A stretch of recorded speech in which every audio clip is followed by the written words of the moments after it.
You married I the married one, her. right. That's right. Did y'all ever break up? Did she ever get away for a little bit and you went back? 100% for 5 years. What? 5 years. Yeah, I dated her my sophomore year of college. Yeah. She left me for an Olympic volleyball player. I wasn't ready at that point in my life. Yeah, 5 years later, I got her back because I win. You missed her. Well, and you're a winner, yeah. After the Olympics, the guy just kind of sits around and goes, okay, all now right, what do I do? check that box. I'm at 1-800 Will-Kane. Well, I watched him on TV. He's got it together now. Is that what catapulted your career? You're like, I got to do better than this Olympic athlete. She catapults my career because, as you've noticed, I'm here in New York City, and someone is at home taking care of life. I know. She's a good woman. Every answer he's giving now is just to make his personal life better. No, there's nothing accurate about what it could be. But I always tell the truth. Did you notice the deflection? I asked Brian if anyone got away, if he and Dawn ever broke up, and he just keeps asking me. You know what I think is best? We got to get to the show. I mean, hey, guess what? Someone's been cooking all morning. The Macklemores are here. We love their barbecue. It's so good. They're from Georgia. Hey, guys. Oh, the father and son are back together. No more celebrating. Yes. Separately. All the celebrating. And I never let one get away. Mama Mac, my wife Tanya, could not let me get away, and I certainly wasn't going to let her get away. Aww. She is here with us again. I wouldn't exist if that's exactly right. That's right. She got away. So we have a surprise for y'all coming in at 7 o'clock. We got a gift for all three of y'all. I know Steve is not here. We're going to give him one of those next week. But Will, thank you for filling in. Ainsley, Brian, it's always great to be here at FOX. Will, they appreciate that you came. It sounds like y'all got a gift for Steve, and you're going to give it to Will. Yes. For Steve. Will's here. And we've got Master Chef, one of 78 in America, Chef Tony Sita here with us from the American Master Chef Order, helping us do some lamb this morning. That's right. We have, for the VIPs this morning, we're going to be serving up about 160 of these babies right here. This is leg of lamb chops with a chimichurri sauce. We've got mashed potatoes. We've got wings. We've got smoked mac and cheese coming into y'all. So, Ainsley, hopefully, we're going to be serving you up something up there. We'll put the sauce on the side for you. And, Brian, I expect you to eat this week. Yeah, I'm thinking about it. I would say this: I just can't wait to see what you do with the rest of the schedule. Who the lucky guy is on Outnumbered, and who might be filling in for Tucker tonight. Since you did our schedule this morning, Will, thanks so much for answering the Macklemore's request. Sounds like the gift might have Steve's name on it. Yeah, that's right. He'll take a gift with Steve's name on it. Thanks, guys. Appreciate it. That was nice of you to bring gifts. Thank you. All right, so let's talk about what happened yesterday. It's not unexpected, but Kirsten Sinema signed on. She got some concessions. All 50 Democrats now. Although I think that what I read this morning, that John Tester hasn't signed on. He's never really held up anything, even though he's in a red state of Montana. But let's just assume he gets some concession. He signs on. It'll be signed into law today. And what is it going to be is going to be, I have not seen a score yet from any independent agency that shows the title of this bill, the Schumer-Manchin bill, has anything to do with reducing inflation, even though they say that was the objective and the title. Yeah, the Congressional Budget Office, the CBO, says the legislation dubbed the Inflation Reduction Act would have little effect on combating inflation in the near future. In fact, I think they say it could increase inflation by 0.1% over the next year, next 2 years. Keep in mind, inflation's 9.1%. So what would we be if it did decrease it by 0.1? It'd be 9%. Yeah, actually, it's an increase. They said it could increase by 0.1 or it could decrease by 0.1 next year. Here's what the CBO report is saying. Bill could increase, as we point out, inflation in 2023, extend Obamacare subsidies for the wealthy, which the CBO is saying would reduce incentives to work, and impose a 15% corporate minimum tax, which could reduce investment or incentives to invest for businesses. So the CBO goes on to say, and here's the quote, enacting the bill would also reduce some businesses' incentives to invest through the changes in the after-tax return on private investment, pushing down output and inflation. In addition, enacting the bill that would reduce incentives of people to work, mainly because of the enhanced health insurance, pushing down output and pushing up inflation. So a couple of things. Kirsten Sinema said that she'll move forward because they got that, they got her tax that they say they got rid of the carried interest tax that would cause hedge fund managers and private equity executives. They were supposed to bring $14 billion into this plan. They were supposed to tax them. Well, she said, listen, I've talked to them. It's going to de-incentivize any investment and expansion in businesses everywhere, so I'm not going to sign on to that. So they basically got rid of it. So they changed the structure of it. So it's not going to be a hard and fast 15%. And I think in layman's terms, it was explained to me, and I think effectively, that, for example, you're going to say, okay, 15% tax on me? Well, what if I invest in charities? What if I expand my warehouses? What if I buy more vehicles? What if I buy planes? Those were incentives to expand your business that would affect my tax rate. Now they're saying if it's hard and fast 15, these guys are going to go, keep your plan, no new warehouses, therefore it's going to hurt the economy. That's what Sinema was asking. That's why she wanted to get rid of it, and she pretty much succeeded. Well, Schumer says that they have all 50 votes, and they plan to vote on this tomorrow, on Saturday, over the weekend, using budget reconciliation.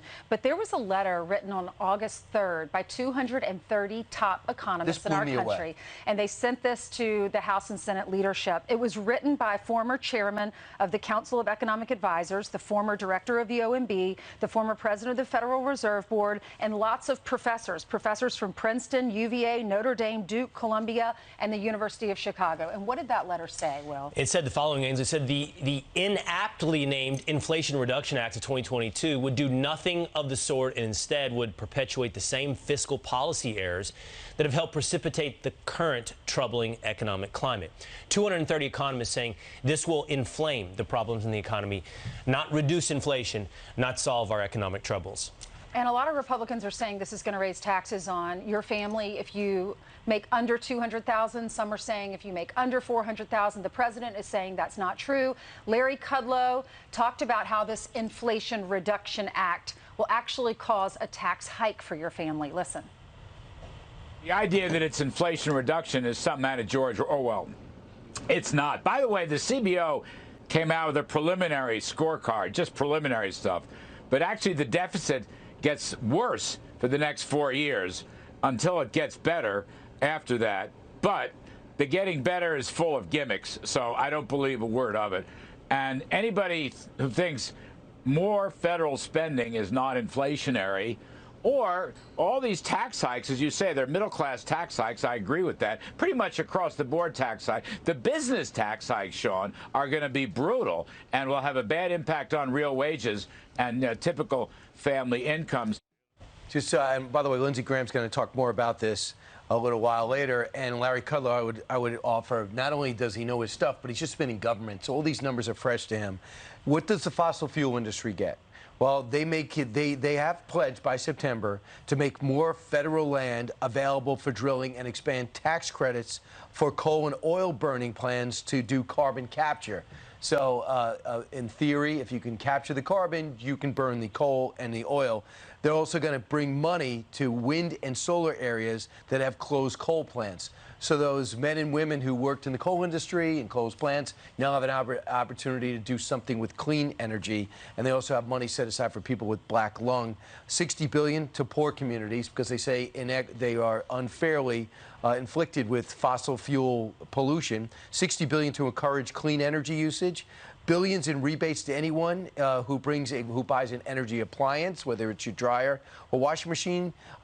Billions of dollars for companies that use solar or alternative energy. And if you buy an electric car, I don't think there's any means testing, $7,500.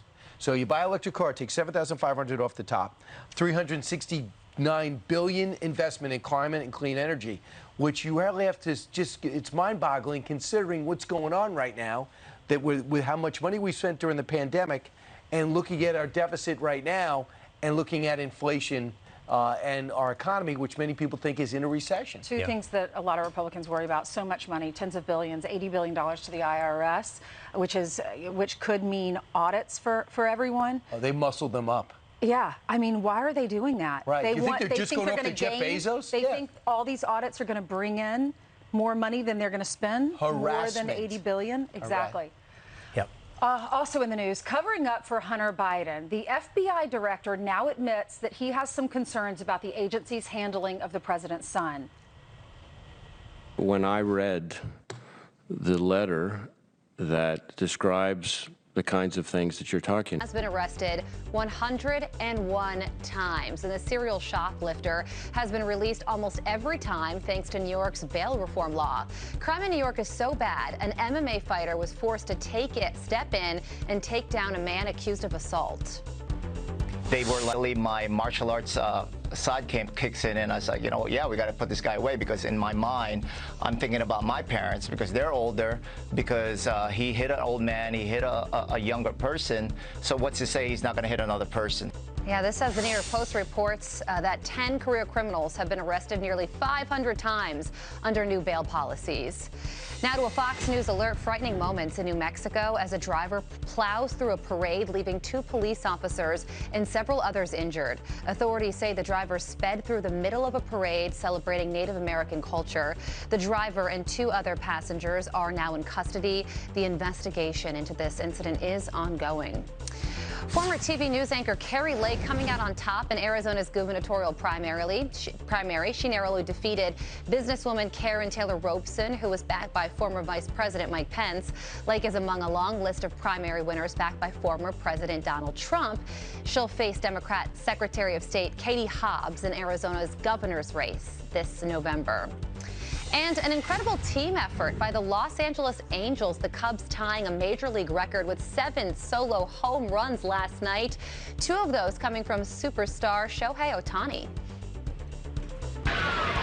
Shohei Ohtani back and gone! Second homer of the game. Are you kidding me? The guy is unreal. The Angels, though, still coming up short, losing to the Oakland A's 8-7, but they still have that record, guys. Over to you. Ray, where were the people? Where's the crowd? Come on. Not that big of a crowd, but I mean, a fly consider ball the city. goes into an empty stadium. Right. You got to run really fast to catch it. Yeah, not known for their sports fans in LA. When the ushers are able to get the foul balls, I think it's probably it's a thin crowd. Could you find out the marketing practices of the Angels? Yes, I'm on it. Of course. Okay. Next hit. Thank you, Carly. You're welcome. So the FBI Director Christopher Wray was grilled on Capitol Hill. He testified before the Senate Judiciary Committee yesterday, and many of the senators are questioning him about what happened with the Hunter Biden laptop story. And they are saying that they have whistleblowers inside the DOJ, inside the FBI, that are telling them there were some FBI agents that were scheming to cover up that Hunter Biden story before the election. Here is John Kennedy grilling the FBI Director, Christopher Wray, about the whistleblowers' claims that these 2 agents inside the FBI were scheming to cover it up. Listen. Isn't it true that Mr.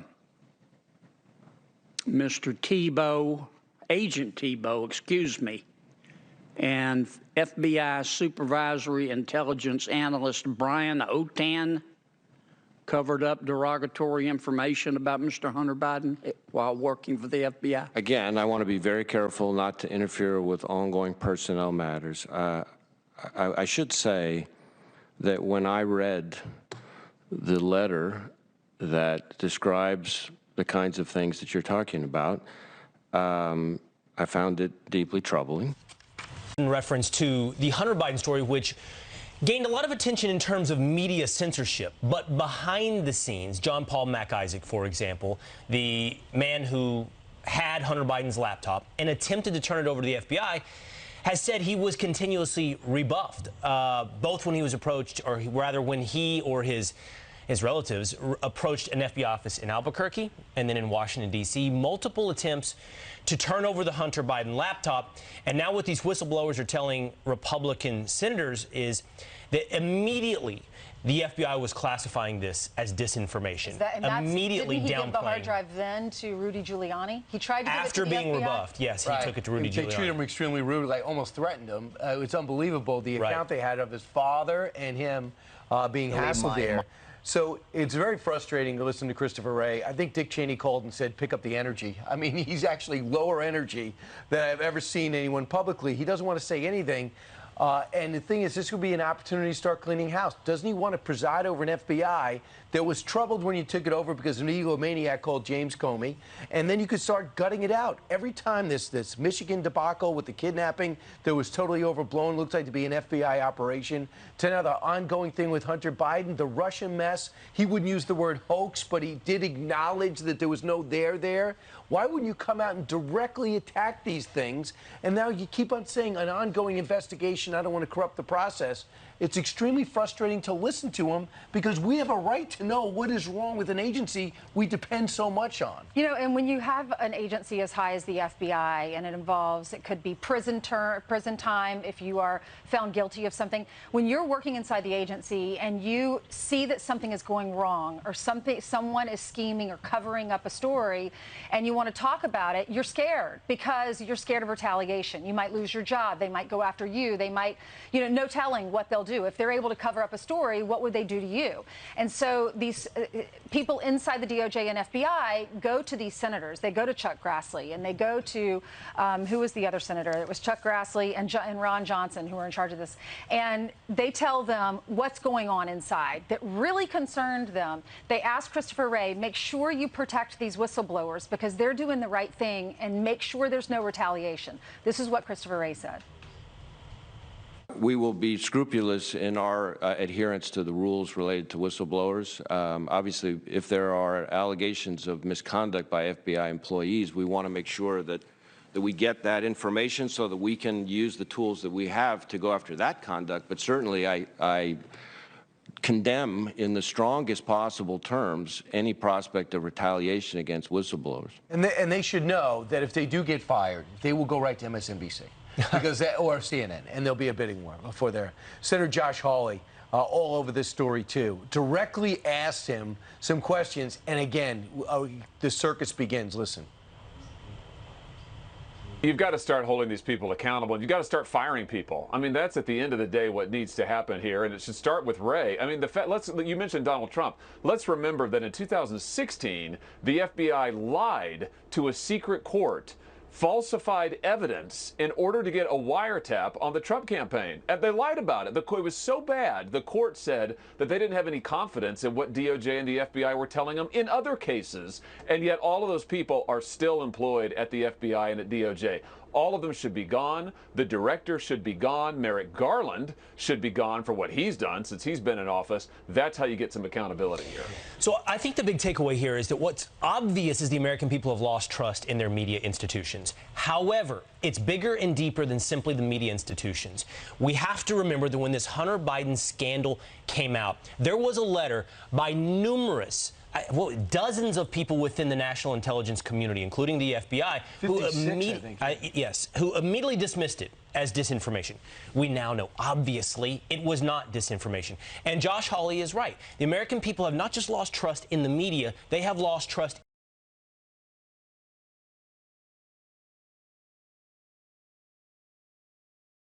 institutions, and there needs to be some accountability, and that accountability can't simply be shuffling people between offices. And I'll give you more examples. So you have 56 people like John Brennan, like Michael Hayden, like Mike Morrell. These are former CIA directors who said this is classic Russian disinformation. All right, fine. And then we just have 17 Nobel laureates that said the rescue plan was going to be great for the economy, it was going to help, and it ends up causing inflation. Now we have 230 experts who just wrote and said this will not touch inflation. All these experts write in, institutions conclude, the CBO says this will not reduce, which is another institution, will not reduce inflation, but we just go forward anyway. And then when this, either the experts blow up or the information seems bad, everyone moves forward, and you just lose more and more trust. Yeah. But Christopher Wray constantly lets everybody down. I know he represented Chris Christie and did a great job with Chris Christie, who recommended it to President Trump, who then he ends up replacing the egomaniac James Comey. And he came in there and he had an opportunity to straighten everything out. But he seems to be just spending all his time protecting people, never saying anything. All Americans want to do is be able to trust our law enforcement. We want to be able to trust the FBI. And if there are people inside the FBI that are picking and choosing what they investigate and what they cover up, then those individuals need to leave, and they need to be fired. It's been 4 years of Hunter's investigation. How much more do they need to know? This guy put it all on his laptop, and there's nothing, and he's not even been questioned yet. They're still ahead, bracing for a heat. She has the Fox weather forecast. Hey, Janice. Good morning, Brian. Yeah, temperatures are going to be very warm all up and down the I-95 corridor. Let's take a look at the heat index right now, where it feels like 81 in New York, 79 in Boston, and this heat is going to continue through the weekend. That's the heat index, what it feels like with the humidity, and it's going to be oppressive outside. So people who are susceptible to heat-related illness, you need to take caution, of course. And then we could see some showers and thunderstorms. Did you see the lightning in and around the D.C. area last night? We are going to see flooding potential for areas that don't need to see any more rain, and that includes Kentucky this weekend. Flood alerts in your neighborhood where we had historic flooding last week, and that threat is going to move in towards the mid-Atlantic and up towards the northeast through Saturday and Sunday. And then, of course, heat across the country. It is summertime after all, but when you factor in the humidity, it feels even worse, especially across the southern plains. We'll certainly keep you up to date. FoxWeather.com for all your latest details.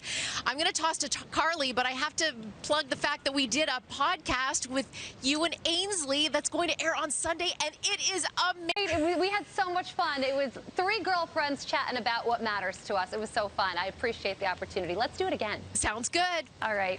Turning to headlines here, and starting with just an absolutely horrific story. 6 people, including a pregnant mother and an infant, killed in a fiery car wreck in California yesterday. A warning, the crash footage we're about to show is graphic. Footage shows a Mercedes coupe running a red light and plowing through a line of traffic at full speed.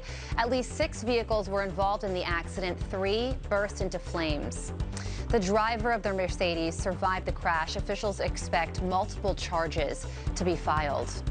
The Mall of America is lifting its temporary lockdown today, just one day after a shooter opens fire and sends people scrambling. Authorities say the suspect pulled out a handgun and fired 3 shots after a dispute inside a store yesterday afternoon. Shoppers went running, including NASCAR driver Kyle Busch and his family. His wife sharing the scary moment, saying, quote, "We got out and we are safe, praying others inside are too." No one was hurt, thank God for that. The suspect, though, still at large. A homeless Florida college student who worked night and day to buy a laptop is crushed after it got lost in the mail. Tavares Clark is finishing his degree and needs a computer for his final assignment. This young man with a 4.0 GPA even sold his plasma to afford the $700 purchase. Can you believe that? UPS is saying the package was delivered, but Clark never signed for it. And he says Best Buy is giving him the runaround as he tries to get a claim filed for the lost item. Clark is staying positive and says despite the setback, you have to keep on going. You certainly do. What an inspiration. We hope he gets his laptop.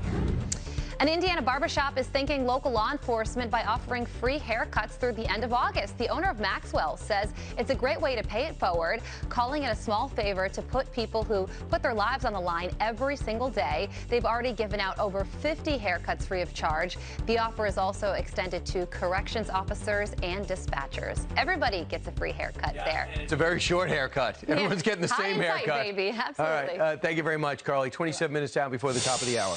House Speaker Nancy Pelosi staring down North Korea with her visit to the DMZ, as so to speak, as China continues to stoke tensions, firing missile after missile, 1 even over Taiwan for the first time ever, 5 into Japan's exclusion zone. But the White House is reportedly fuming over the speaker's trip to Taiwan overall after she ignored the administration's officials discouraging her from going. Here to weigh in is the CEO of Rogue State Project, a bipartisan national think tank, a true expert in this region, Harry Katsianis. Welcome back, Harry. First off, what is your take on North Korea, and what is the message the speaker's sending, not only to North Korea, but perhaps the White House? Well, look, Brian, I think it's great that Nancy Pelosi went to South Korea. I mean, it's good to stand with that ally. I mean, it's good to stare down North Korea and do that look across the DMZ. I mean, let's face it, North Korea is where 25 million souls are enslaved by the Kim regime, and there's actually over 1 million people in North Korea that are in something like concentration camps right now. So good for her. But the challenge here when it comes to North Korea is, if you notice something, the Biden administration does not want to talk about North Korea that much these days. They have no policy when it comes to North Korea, And we keep seeing the North Koreans saber-rattling more and more, and I think you will see the North Koreans test a nuclear weapon this year, and maybe an ICBM that goes all the way and splashes down in the Pacific to prove that their nuclear weapons can hit the United States. Just by the way, it's very dangerous. Right, of course. The South Korea, by the way, it's maybe a message to Joe Biden, do something. The South Korean president stayed on his staycation rather than meet with the speaker. A bit of an insult. He didn't want to aggravate China. Speaking of China, military exercises continue. Condemnation around the region. Live fire for the first time. A rocket missile goes over the island of Taiwan, and they're within 12 miles of its coast. Some say this is a drive run of what an invasion would look like. What do you think? I think absolutely. I mean, the Chinese have been working for over 30 years for this moment, so they will have the military capability, Brian, to invade and destroy Taiwan if they want to. And here's the thing. The Biden administration has the capabilities to prevent this.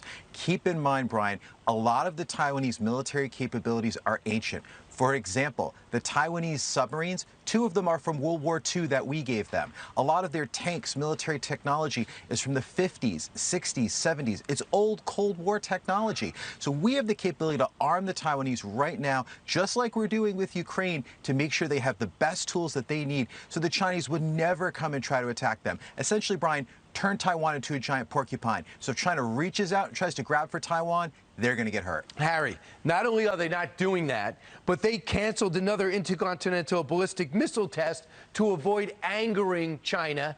And what about this real quick? Evidently, Nancy Pelosi was interested in making this trip for a capstone on her career. The State Department and White House told her not to. How do you calculate this decision? Well, it looks horrible. I mean, it's political grandstanding by Nancy Pelosi. The United States is not ready for a war with China. Look, we've been stuck in the sands of the Middle East for over 20 years. We could debate that, whether that was right or wrong, but the United States needs to refocus on great power competition between China, Russia, and Nancy Pelosi essentially blew that up and made us look bad because we're not ready. Well, maybe we're not ready, but it's amazing that they can't get on the same page and they're the same party. Harry, thanks so much. Thank you. Chicago. On carjacking. Okay, take your time. But the Chicago Sun-Times reports a 35% spike in crime this year. Our next guest, though, still has no answers after his 18-year-old brother was shot and killed in Chicago last month. Fox News political analyst Gianno Caldwell joins us now. Gianno, great to have you with us this morning. If you would, give us an update. Any leads? I know no answers. Where are we on the investigation into your brother's murder? Well, it's still active. When you talk to the police detective, they have some ideas of what could have happened, but nothing truly solid to charge someone at this particular time. Wow, when you hear Lori Lightfoot, your mayor, say that we're making progress, is that true? How do you feel? I mean, progress in what? It's committed last year. Only 12% of it led to an arrest. Progress in what? The county prosecutor is refusing to pick up cases, which the mayor has blasted the county prosecutor. Kim Fox, the Cook County prosecutor, as well as the superintendent of police. When you talk about progress, what? Creating more soft-on crime policies like a no-chase policy. The Chicago police have to request permission from their supervisors before they can chase someone in their car, and they can't chase people on foot. The criminals know the laws better in Chicago than a lot of the citizens do. And they continue to violate them because they know what they can get away with. They do not fear prosecution. They don't fear arrest. So I know the former president of the United States says, I like to bring the National Guard. It's so bad, National Guard. Would that if someone really wanted to get something done and wasn't political, do you think they would ask for the National Guard right now? Are things that bad that you have to retake back the streets with military? Well, there's been a Democratic state representative who's actually a friend of mine. His name is LaShawn Ford. He's requested that the National Guard come in on a number of occasions. It's been denied. There's been other Democrats, actually, who've also made that request. Now, the truth of the matter is you got to get to the core of the issue. We talk about soft-on crime policies a lot on this network, but to get very specific, there are policies like, for example, there's 100 people who have been charged with murder who have these ankle monitor bracelets on, which can be manipulated. There's been reporting that